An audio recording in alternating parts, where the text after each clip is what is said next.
ఉదయం చల్లని గాలి, పర్వతాల మీద జారిపడే బంగారు కాంతి. ప్రకృతి మనల్ని మరో కొత్త కథలోకి ఆహ్వానించింది. Welcome back to world of lucky Janu. ముందుగా ముల్యాంగరి పర్వతం శిఖరం చేరుకునే ముందు ఇక్కడ శీతలాదేవికి నమస్కారం చేసుకొని అమ్మవారి ఆశీస్సులు తీసుకొని మన ప్రయాణం మొదలు పెడదాము. ముల్యాంగిరి ఇది ఒక పర్వతం కాదు, కర్ణాటక గగనాన్ని తాకే అత్యున్నత శిఖరం. 6330 అడుగుల ఎత్తులో నిలిచిన ఈ పర్వతం కాలంతో కలిసి ఎన్నో కథలను దాచుకుంది. దారి పైకి వెళ్తుంటే గాలి ఒక్కొక్కసారి ఇలా చెబుతున్నట్టుగా అనిపిస్తుంది, నీ రోజు వేగంగా సాగినా నా గిరులు అయితే శతాబ్దాలుగా ఇలానే శాంతంగా నిలబడ్డాయి అని. ముల్యాంగరి పేరు ములప్ప అనే ఒక స్వామి ఇక్కడ తపస్సును ఆచరించడం వల్ల వచ్చింది అని అంటారు. అతను ఈ కొండ గుహల్లో తపస్విగా జీవించి జనాలకు మార్గదర్శకుడయ్యారంట. ఈ శిఖరంపై ఒక చిన్న దేవాలయం, అదే ఆయన ధ్యాన గుహకు సమీపంగా ఉండేది అని స్థానికులు చెప్పుకునే కథ. నేటికి ఇక్కడ అడుగు పెట్టగానే మన హృదయంలో ఒక ప్రత్యేకమైన నిశ్శబ్దం ఏర్పడుతుంది. మెట్లపైకి ఎక్కే ప్రతి అడుగులో మన ఊపిరి వేగం పెరుగుతుంది, కానీ మనసు మాత్రం నెమ్మదిగా ఉంటుంది. ప్రకృతితో లీనమవుతుంది. చుట్టూ చూసుకుంటే అడవుల గాలి మృదువుగా తాకుతుంది. దూరంగా పక్షుల అరుపులు మబ్బులు చేతికి అందేంత దగ్గరగా వస్తాయేమో అన్నట్టుగా ఉంటుంది. కొండపైకి ఎక్కిన తర్వాత ఒక శ్వాసలో ఆకాశం మొత్తం మన ముందే విస్తరించి కనిపిస్తుంది. లోయలు, కొండలు, మేఘాలు నిండు కళ్ళతో చూస్తే మనల్ని మర్చిపోయేంత అందం. ఇదే ముల్యాంగిరి. ఇక్కడ ఎత్తు కాదు, ఇక్కడ అనుభూతే నిజమైన శిఖరం. ఈ పర్వతం కేవలం రాళ్ళ సముదాయం కాదు, ఇది సాధువులు తపస్సు చేసిన నేల, గాలితో మాట్లాడిన కొండ, ప్రకృతి తన రహస్యాన్ని రక్షించుకున్న ఆలయం. మనం పైనుండి చూసిన ఆ దృశ్యం నెమ్మదిగా మన హృదయంలో ఒక గుర్తులు వేసింది. జీవితం ఎంత ఎత్తులోకి వెళ్ళినా మనసు మాత్రం ప్రకృతిని తాకినప్పుడే అత్యున్నతమవుతుంది అని. కొండల నిశ్శబ్దంలో గంట శబ్దం వినిపించగానే మనసు ఒక్క క్షణం ఆగిపోయింది. ఆ దారి మొత్తం అలసటను, ఆ చిన్న గర్భగుడిలో ఉన్న ఆధ్యాత్మికత కరిగిపోయేలా చేసింది. అక్కడ నిలబడి చూస్తే మబ్బులు ఆలయంపై జారిపడుతూ, గాలి ప్రశాంతంగా ఊగుతూ మనల్ని మరో లోకంలోకి తీసుకెళ్ళాయి.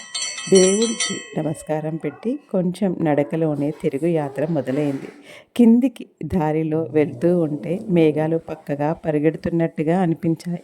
పర్వతాల మీద కాంతి ఆడుతూ ఎదురొచ్చే ప్రతి ఒక్క మెట్టు ఈరోజు నిజంగా ప్రత్యేకమైనది కదా అని అడిగినట్టుగా అనిపించింది. కారు వైపు చేరేసరికి మనసులో ఒకే భావం, ముల్యాంగరి కేవలం ఒక పర్వతం కాదు, మనమందరం కలిసి అనుభవించిన ఒక అందమైన జ్ఞాపకం. తర్వాత మన లిస్ట్లో ఉన్నది జిప్ లైన్. చూసిన వెంటనే గుండె ఒక్కసారిగా ఉప్పొంగిపోయింది.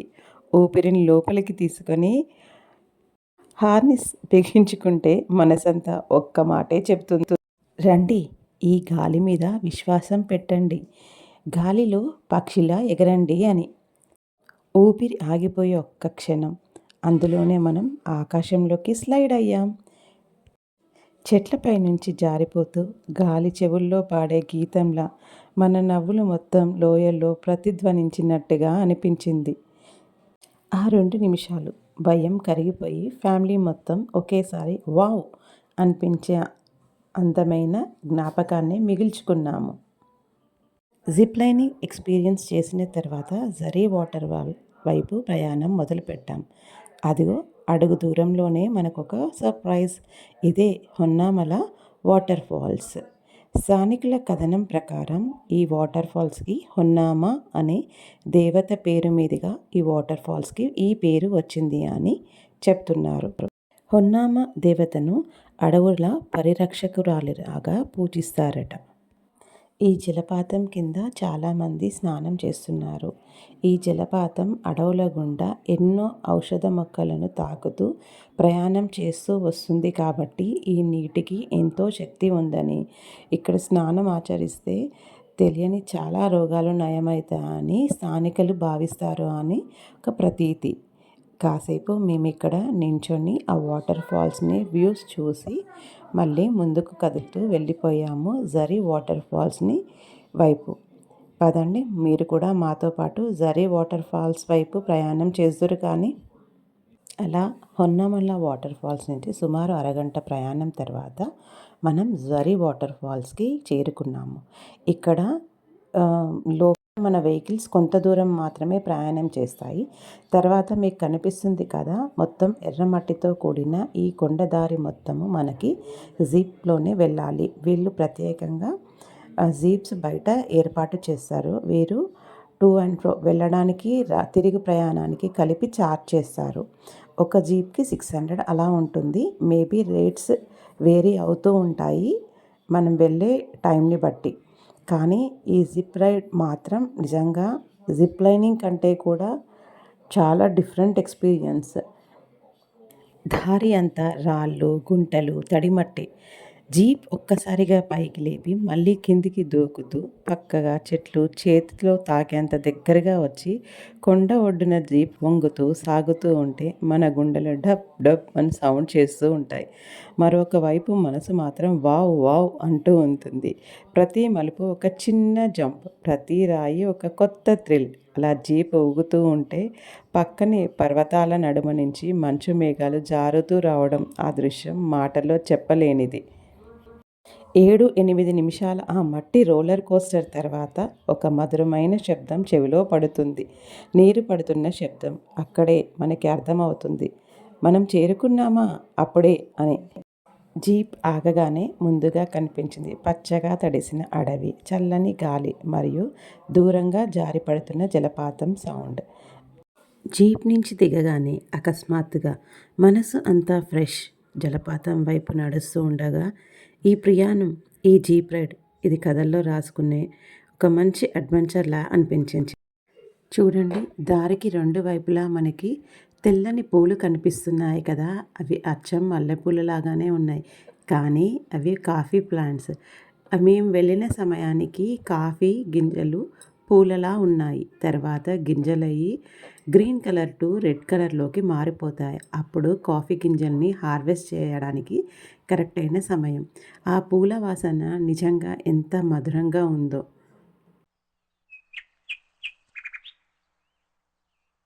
కొంచెం దగ్గరికి నడుచుకుంటూ వెళ్తే జారిపడే నీటి శబ్దం మన గుండెల్లోని ఆలోచనలను కూడా శుభ్రం చేస్తుంది.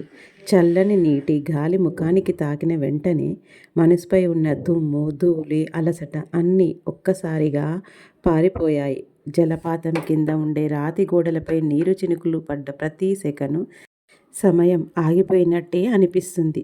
మబ్బులు కొంచెం ఊగితే జలపాతం చిన్న చిన్న ఇంద్రధనస్సులా కనిపిస్తుంది. ఇది ప్రకృతి రాసిన కవిత అని అన్నట్టుగా ఉంది.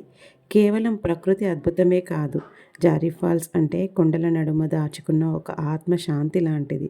ప్రతి చినుకు ఒక కథ చెప్తుంది, ప్రతి రాయి ఒక పురాణం దాచుకుంది, ప్రతి గాలి ఒక జ్ఞాపకాన్ని తీసుకొస్తుంది.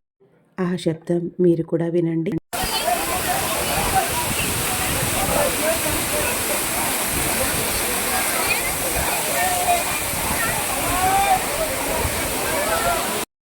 ఇక్కడికి వచ్చే ప్రతి వారికి ఇది కేవలం జలపాతం కాదు, ఒక శుభ్రత, ఒక ప్రశాంతత, ఒక ఆత్మకు ఇచ్చే విశ్రాంతి. జీప్ రైడ్తో వచ్చిన అలసట, మదిలో ఉన్న ఆలోచనలు మొత్తం రోజున గందరగోళం నుంచి అన్నీ ఈ జలపాతం ఎదుట నిలబడగానే మాయమైపోయాయి. చిక్మంగళూరు పర్వతాల నడుమ మబ్బులు కప్పుకున్న దారులు, గాలి చల్లగా చెవిలో ధ్వనులు చేస్తూ మెల్లగా మనల్ని ఒక పవిత్రమైన సమాధానంతో నిండి ఉన్న చోటుకి తీసుకువెళ్తున్నాయి. అదే బాబా బుడంగరి మరియు దత్తపీఠం వైపు. ఇది ఒక సాధారణ పర్వతం కాదు, భక్తి, చరిత్ర, పురాణం మరియు మిస్టరీ కలిసిన భారతదేశంలోని అరుదైన ఆధ్యాత్మిక ప్రదేశం. ఇక్కడి కథ అసలైన అద్భుతం. ఒకే స్థలాన్ని హిందువులు దత్తాత్రేయ స్వామి పీఠంగా, ముస్లింలు బాబా బుడంగిరి దర్గాగా పూజిస్తారు. అందుకే ఈ పీఠం ఐక్యతకు ప్రతీక. మనసు శాంతి ఎంచుకుంటే మతాలు గోడలు కట్టవు అని చెప్పే ఒక అందమైన సందేశం. సుమారు 1600 కాలంలో బాబా బుడాన్ అనే సూఫీ సంత్ మక్కా యాత్రకు వెళ్ళారట. ఆ సమయంలో అరేబియాలో కాఫీ విత్తనాలను బయటికి తీసుకురావడం కఠినంగా నిషేధం. ఎవరు అవుట్ సైడ్ వరల్డ్‌కి కాఫీ సీడ్స్‌ని పంపలేరు. అక్కడే ఒక ఉదయం యాత్రలో అలసిపోయి ఉండగా బాబా బుడన్ గారికి స్థానికులు ఇచ్చిన కాఫీ పానీయం తాగారట. ఆ రుచితో, ఆ సువాసనతో ఆయన మనసు ఆశ్చర్యపోయింది. ఇది మన భారతదేశంలో కూడా పెరగాలి అని ఆయనకు కోరిక పుట్టింది. బాబాగారు 7 కాఫీ విత్తనాలను తమ వస్త్రాల్లో దాచుకొని భారతదేశానికి తీసుకువచ్చారట. మొదటిసారిగా ఈ పర్వత ప్రాంతంలోనే కాఫీ గింజలను చల్లారు. తర్వాత శతాబ్దాల పాటు ఇంగ్లీష్ వలస పాలన సమయంలో కూడా ఈ ప్రాంతంలో కాఫీ తోటలు విస్తరించాయి. ఇప్పుడు చిక్మంగళూరు భారత కాఫీ హృదయం, కాఫీ ప్రేమికుల స్వర్గం. ఒక చినుకు వర్షం పడితే అడవంతా కాఫీ పువ్వుల మందారం మాదిరిగా తెల్లగా మెరిసిపోతుంది. అదిగోండి అదే దర్గా, అక్కడే దత్తపీఠం రెండూ ఉన్నాయి. పీఠం వద్దకు చేరితే మొదట వినిపించేది గాలిలోని శబ్దం. ఒక దగ్గర నుంచి వింటే అల్లాలా, మరోవైపు చేరితే దత్తాలా వినిపిస్తుంది. అందుకే 2 మతాలు శతాబ్దాలుగా ఇక్కడ కలిసి పూజలు చేస్తున్నాయి. గుహ ఆకారంలో ఉన్న పవిత్ర స్థలంలో రాళ్ల గోడలతో, గుసగుసలాడే చల్లని గాలితో ఒక పురాతన యుగపు జీవంతం గదిలా ఉంటుంది. అందులో అడుగు పెట్టగానే మనసు ఒక క్షణం ఖాళీ అవుతుంది. గాలి చెప్తుంది ఇక్కడికి వచ్చిన వాళ్ళు తమ గుండె భారాన్ని దించుకొని వెళ్తారు అని. మనం ముందుకు వెళ్ళి ఆ మాణిక్యధార ఫాల్స్ని చూసి వద్దాము. ప్రార్థనతో పుట్టిన పవిత్ర జలధార, రత్నాలు జారినట్టు మెరుస్తూ శతాబ్దాలుగా యాత్రికులను ఆశీర్వదిస్తున్న జలపాతం అదే మాణిక్యధార. శతాబ్దాల క్రితం సూఫీ సంత్ బాబా బుడన్ గారు ఆ గిరిపై ధ్యానం చేస్తూ ఉండగా తనతో పాటు ఉన్న శిష్యులు తీవ్రమైన ఎండతో, దాహంతో బాధపడుతూ ఉన్నారని కథ చెబుతుంది. బాబా బుడన్ గారు ఆకాశం వైపు చేతులు ఎత్తి దైవాన్ని ప్రార్థించారట. ఈ అడవుల మధ్య నా పిల్లల దాహం తీర్చడానికి నీ ఆశీర్వాద ధారలను పంపు అని. ఆ ప్రార్థనకు ప్రతిస్పందించినట్టుగా ఆకాశం నుంచి వెలుగులా ఒక జలధార కురిసింది. ఆ నీరు రాళ్లపై పడుతూ రత్నాలు జారుతున్నట్టుగా మెరిసింది. అందుకే ఈ ప్రవాహానికి మాణిక్యధార, రత్నాల ప్రవాహం అని పేరు వచ్చిందట. స్థానికుల అభిప్రాయం ప్రకారం ఇక్కడ నీరు శారీరక, మానసిక శుద్ధిని అందిస్తుందట. ఎవరైనా ఈ జలపాతంలో స్నానం చేస్తే కష్టాలు, రోగాలు, మనసులోని భారాలు తొలగిపోతాయనేది వారి నమ్మకం. అందుకే యాత్రికులు ఎంత చలిగా ఉన్నా, మబ్బు కమ్ముకున్నా ఈ జలపాతంలో స్నానం చేయడాన్ని ఒక పవిత్ర కర్మగా భావిస్తారట. దాదాపు 50 మెట్ల వరకు దిగిన తర్వాత మనకి ఇక్కడ వాటర్ ఫాల్స్ కనిపిస్తాయి. కానీ మేము వెళ్ళిన నాటికి జలధారలా లేదు, కానీ సన్నని నీరు మాత్రం ప్రవహిస్తూ కనిపిస్తూ ఉంది. నేను ఇక్కడ ఫొటోస్ యాడ్ చేస్తాను. యాక్చువల్గా 30 ఫీట్ల మీద నుంచి ఈ జలధార ప్రవహిస్తూ ఉంటుందంట. నార్మల్ మాన్సూన్ సీజన్స్లో మాత్రం నిజంగా చూడడానికి చాలా అందంగా ఉంటుంది అని చెప్పారు. ఇక్కడ వాటర్ ఫాల్స్ దగ్గరకి వెళ్ళడానికి కూడా ఎంట్రన్స్లోనే టికెట్ ఉంటుంది. అది తీసుకొని మనం ఈ మెట్లన్నీ కిందికి దిగుతూ వెళ్ళాలి వాటర్ ఫాల్స్ దగ్గరికి. అక్కడికి వెళ్ళిన తర్వాత జస్ట్ ఆ వాటర్ ఫాల్స్ని చూసి మళ్ళీ పైకి రిటర్న్ అయ్యాము. మామూలు వర్షాకాలంలో ఈ జలధార ఇలా ఉంటుందంట, మాణిక్యధార ఫాల్స్. ఇది చూసిన తర్వాత బాబా బుడంగరి పీక్ మనకి కనిపిస్తుంది. ఈ వ్యూ పాయింట్స్ మాత్రం చాలా అద్భుతంగా ఉన్నాయి. చూసారా ఎంత చక్కగా ఉందో. ఇదిగోండి, ఇది వ్యూ పాయింట్ దగ్గర దృశ్యం.